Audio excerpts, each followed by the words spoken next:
kedua.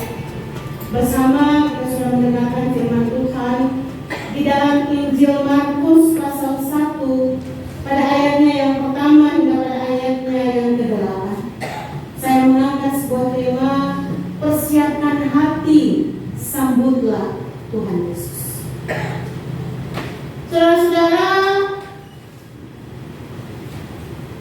sering kita lihat kalau ada seorang pembesar atau pejabat yang akan datang, maka pasti penduduk di tempat yang akan didatangi sibuk dengan segala persiapan-persiapan yang dilakukan. Semua hal akan diatur sedemikian rupa supaya pejabat yang bersangkutan merasa senang dan akan memberi kesan yang luar biasa bagi mereka. Dan biasanya kalau sang pejabat atau pemimpin sudah tiba, maka akan didahului dengan mobil pengawal polisi yang bertugas membuka jalan dan mengamankan setiap jalan yang akan dilewati sang pejabat. Jika sirine mobil sudah berbunyi, maka mobil siapapun yang lewat oleh rombongan ini akan memberi jalan, bahkan ada yang sampai berhenti.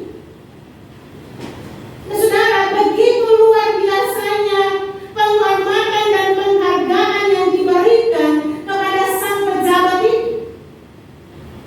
Bagaimana dengan kita, saudara dan saya, yang mengaku sebagai orang Kristen dalam menyambut dan memaknai minggu-minggu Advent ini?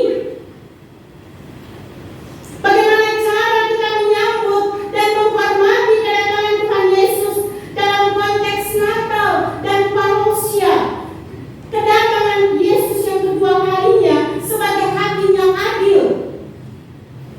Saudara, waktu terus bergulir dan kita sudah ada di minggu Advent yang kedua.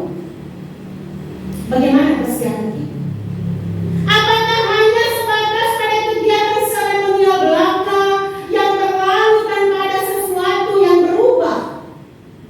Atau dalam persiapan yang kita lakukan itu ada sesuatu yang dipulihkan dalam hidup kita?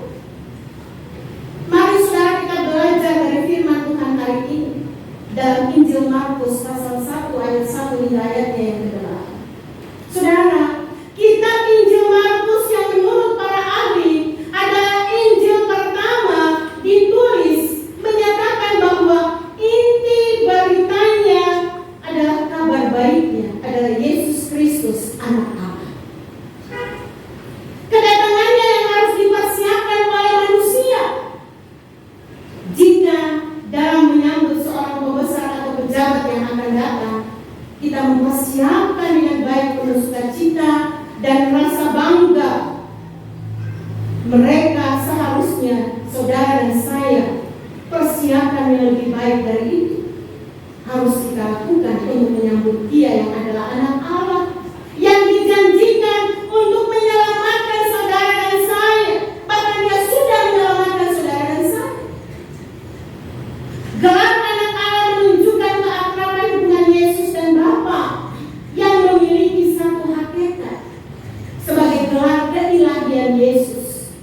Sekalipun manusia sering gagal memahami rencana Allah, tetapi saudara, Allah tidak pernah gagal menepati janjinya pada manusia. Sebab segala sesuatu yang sudah dibuatkan pasti akan tetap terjadi sebagaimana yang disampaikan oleh Nabi Yesaya. Lihatlah, aku menyuruh utusanku mendahului engkau, ia akan mempersiapkan jalan bagimu. Ada suara orang yang berseru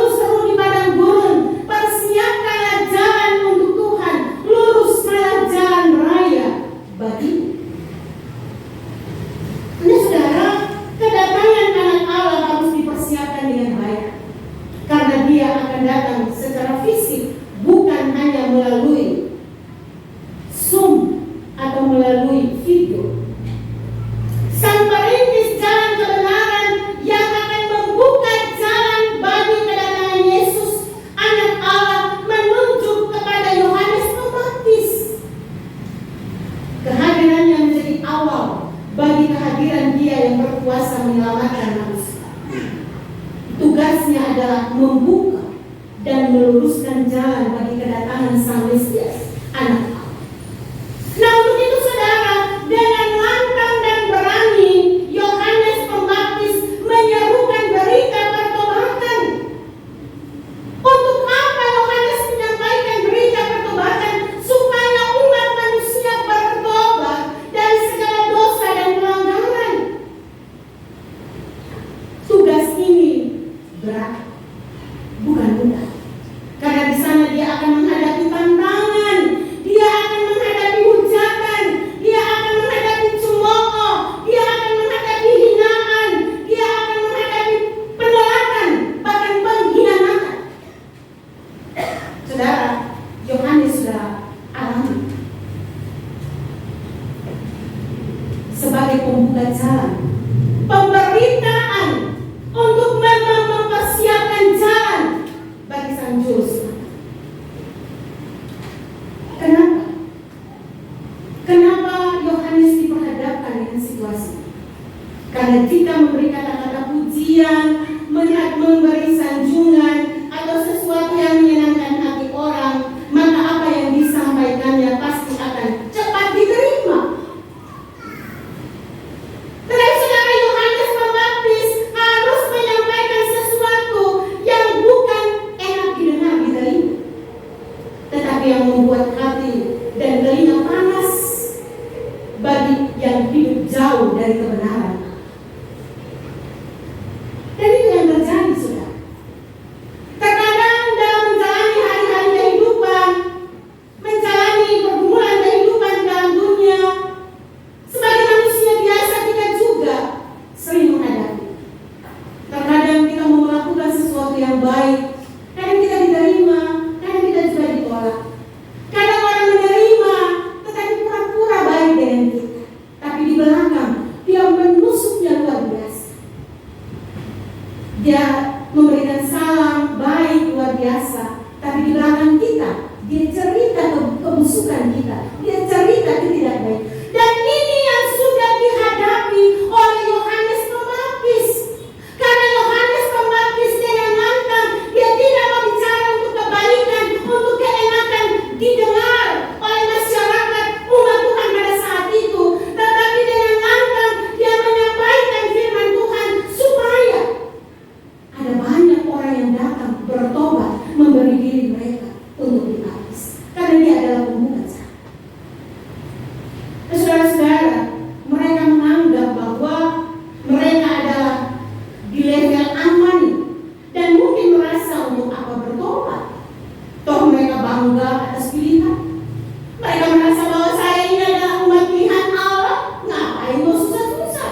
Saya umat pilihan Allah, saya akan tetap dijaga lindung oleh Allah.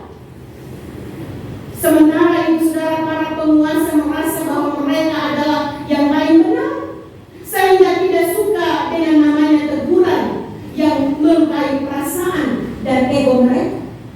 Kalau ada segala kekurangan yang mereka lakukan dan ditegur dengan tegas, dengan keras, mulai tersinggung, marah. Nah, saudara, menghadapi itu semua, Yohanes Pembaptis tetap menjadi sosok yang berpenampilan sederhana. Dia rendah hati, namun pemberani.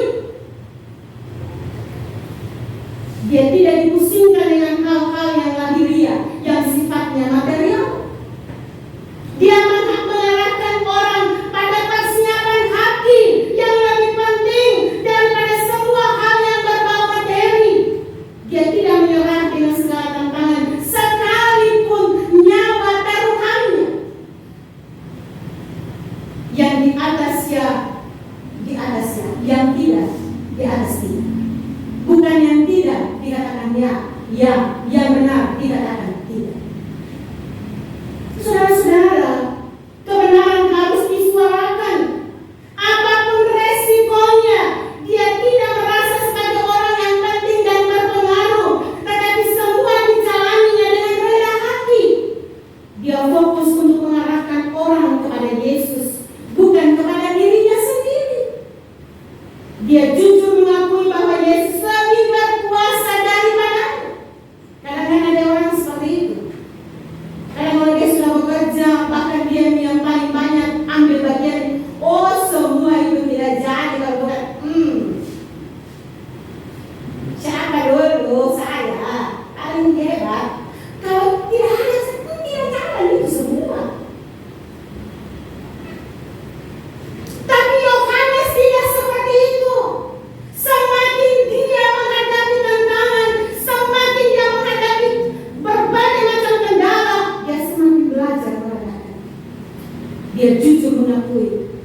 Yesus lebih berkuasa dan saudara, memang banyak orang menolak seruan pertobatan dari Yohanes Pembaptis.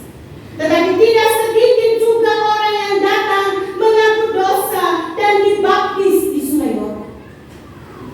Ada yang memilih mengeraskan hati, namun banyak juga yang memilih hidup dalam pengampunan dan pertobatan.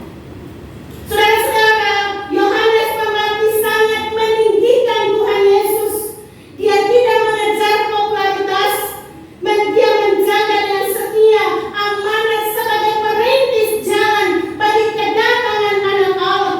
Karena itu, ia yang diberitakan, sesudah aku akan datang Ia yang lebih berkuasa daripada membungkuk dan membuka tali kasutnya pun aku tidak layak.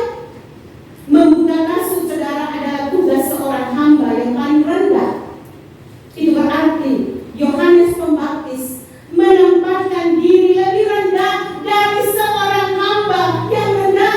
Dia tidak berambisi menggantikan penghormatan yang harus diterima Yesus. Dia tidak menonjolkan diri. Dia tidak merasa dia diri yang paling berjasa dan mengejar pujian orang. Dia tetap rendah hati. Kalau dibilang sebelum Yesus datang, kan dia sudah menyerukan pertobatan. Dia juga orang penting. Tetapi dia tidak merasa bahwa dia penting. Dia merasa bahwa inilah tugasku. Sekalipun ada harga yang harus kubayar. Saudara-saudara, bahkan dia menyatakan bahwa baptisan yang dilakukan dengan air adalah sebagai sarana pertobatan. Tapi baptisan yang dilakukan Yesus dengan Roh Kudus adalah untuk keselamatan dan hidup kekal. Sebab yang percaya pasti akan diselamatkan. Saat sirine itu telah berbunyi, sikap siap atau tidak siap, suka atau tidak suka, kedatangan Tuhan Yesus itu pasti untuk datang sebagai hakim yang adil.